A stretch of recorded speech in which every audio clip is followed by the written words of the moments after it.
3D Metroid is in shambles. The latest game in the series was a flop. It's unclear if there's going to be a Metroid Prime 5, even though they seeded teasers for a sequel in 4. But with low sales numbers and general negative publicity around it, it's not too promising if there would be a sequel. With so much negative feedback, it's clear that something needs to change. So here's my list of things that the next 3D Metroid has to have. First off, it can't be called Prime 5. It can't have a number, it just has to have a subtitle, because it prevents a whole lot of people from playing the game. And even if people do go back and somehow figure out how to play the games, which are not accessible on Switch 1 or 2, besides the first one, the other games are generally not relevant to the newest one. For some people, a number next to the title is not going to change whether they're going to play it or not, but for some people, me, I physically cannot play a game that has a number next to it unless I've played the other ones before, because I need to know the whole context. I think a number game works up until like 3, because like a trilogy where the games come out pretty close to each other, so it's the same fan base playing the game, that makes sense. But the first Metroid Prime came out in like 2000 whatever, like the younger fan base has no way of getting into it. And even the remaster, which people praise, as someone with modern gamer knowledge, it's hard to go back because it feels clunky. The 2D games all have no number and just a subtitle, so I don't know what's the problem. Also, don't call it Prime. Prime 4 literally had nothing to do with Metroid Prime, which is like an actual Metroid monster in the game, so I don't know why it was called that. Also, they need to stop placing these games on the random in-between place on the timeline. They need to just place it in the present and continue with the story, because it makes them unable to make any consequential story decision. Next, this is like a really random one, but the missiles need to be fired a lot faster. In the original games, collecting all of the missile upgrades is such a benefit because you can unleash them one after another at the boss and do an insane amount of damage. In the Prime games, you shoot the missiles and they take like a second for them to come out, and then you have to wait to shoot the next one, and it's just useless. I end up barely using them because they're also slow, and then if I were to shoot them at the weak point, the boss has moved and they're gonna miss. Which also, the gameplay needs to be faster. It needs to be like a run and gun with counters, which they have in the 2D games. I truthfully think the lock-on worked for the first time because we didn't really know what we were doing in the 3D space. However, first-person shooter games have developed so much in like 20 years that it just feels really insane and clunky that we're still using the exact same gameplay as the first game that came out in 2000 whatever. Next, we need to hone back in on the claustrophobic giant interconnected maze that is the iconic Metroid formula. There are definitely elements of that here and there in Metroid Prime 4, but largely it was very linear, which is like everyone's talked about it, I know. Next, this is like not actually something super important, but I just think that we could get rid of the doors. I know that they are very iconic, but like I just believe that we could do it. I understand that it's for like making it run efficiently or whatever, so then you don't have to load all of the rooms at the same time, but I just like, you could hide some loading zones. I know there's some tricks that we could do. Next is we have to scrap the Navi Miles McKenzie guide character. I'm okay with a little tutorial section in the very beginning, although it has to be short, and this has been a developing feature since Fusion on the Game Boy Advance, but I don't like it. Dropping into a mysterious alien world and then having to figure out everything yourself is the game. That is what Metroid is about. I think it doesn't make sense that suddenly we're leaning away from that. Also, I don't want to see any Federation ever again. I don't like the Federation for a few different reasons. First, I'm not interested in like an American military adjacent group of people in my game. Some of us may not know this, but the US military is not good. They commit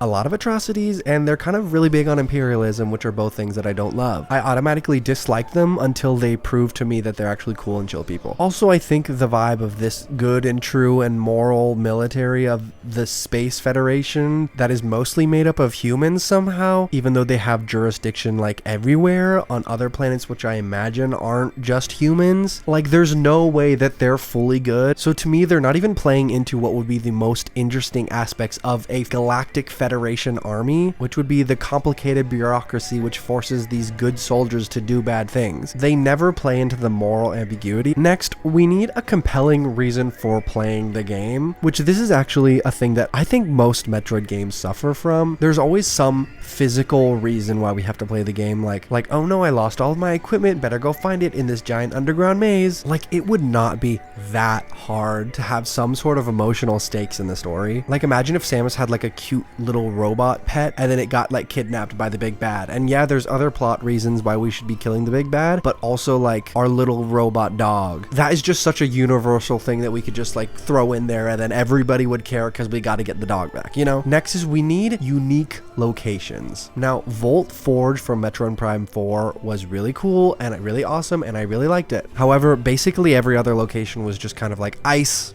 forest, desert, you know, like I've never seen a desert before, although I do think that actually the desert looked really pretty, specifically like the sky and like the sun, like we are traveling the universe, going to different planets, and they all look like planet Earth. That is just so boring and uncreative. To show you how easy it is, I thought of 3 location ideas: abandoned space mall / theme park / zoo with infectious zombie outbreak, like ancient lost city with alien group chasing after destructive power, and you gotta like get there first.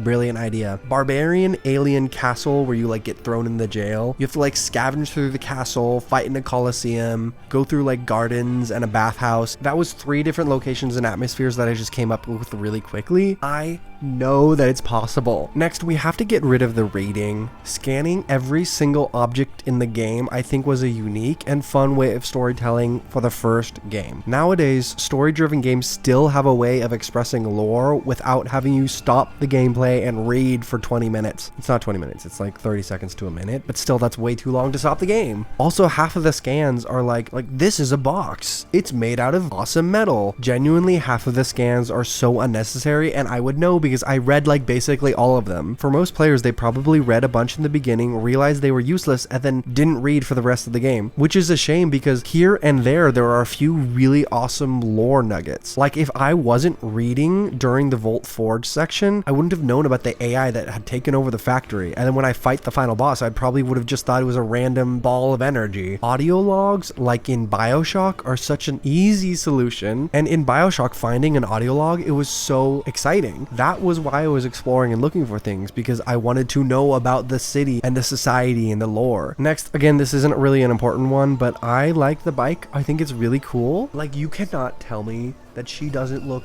so cool on this bicycle, even though it was useless. Yes, but I thought it was cool. Okay, next we need to introduce fast travel. It's actually so baffling that it wasn't there. The one thing they try to preserve like the old games is the lack of fast travel. Like, also, this is another random one. I think we could test it out in third person. First person's also cool. I like both. I prefer third person, but it doesn't matter. Next, we have to make Samus speak. She has to say something. And when I say this, I don't mean monologuing, because even in like Fusion, she was starting to monologue and I didn't like it. I mean, like, I want her to say one thing throughout the entire game. One really like intelligent, snarky remark. In the way that PG-13 movies drop 1 or 2 F words, that's what we have to be doing. Also, what if she cursed? Like when she gets hurt or something, she just is like, shit. Like in the way that Shadow the Hedgehog did in Shadow the Hedgehog, the game. Damn it. And next, we have got to introduce new power-ups. In Prime 4, there was basically like one actually originally new power, which was like the slow-mo bullet, and even that wasn't original. That happened in Skyward Sword. It just feels so exhausting as a fan to be playing another game and then suddenly lose all of your powers, and then you're just like, finally, I got the boost ball. Next are a few things that I actually think they are doing well. The music is really good. I love whoever the music guy is. He did the original also or something. Also, the new art director, love it. I think the architecture and the world looks really cool. I like the new suits. I think every time there's a new suit in any game, 2D, 3D, like I just think that they're cool and I'm like, this looks good. I love the learning lore about an ancient society. I feel like that's one of my favorite parts about the games, so I think that we should keep that. Let's do that a little bit more. Like, they need to play BioShock or BioShock Infinite and then make a Metroid game, because the way that those games tell stories and histories throughout their audio logs is like amazing. Anyways, those are all of my ideas. Do you guys have any ideas? Please tell me your ideas if you have them.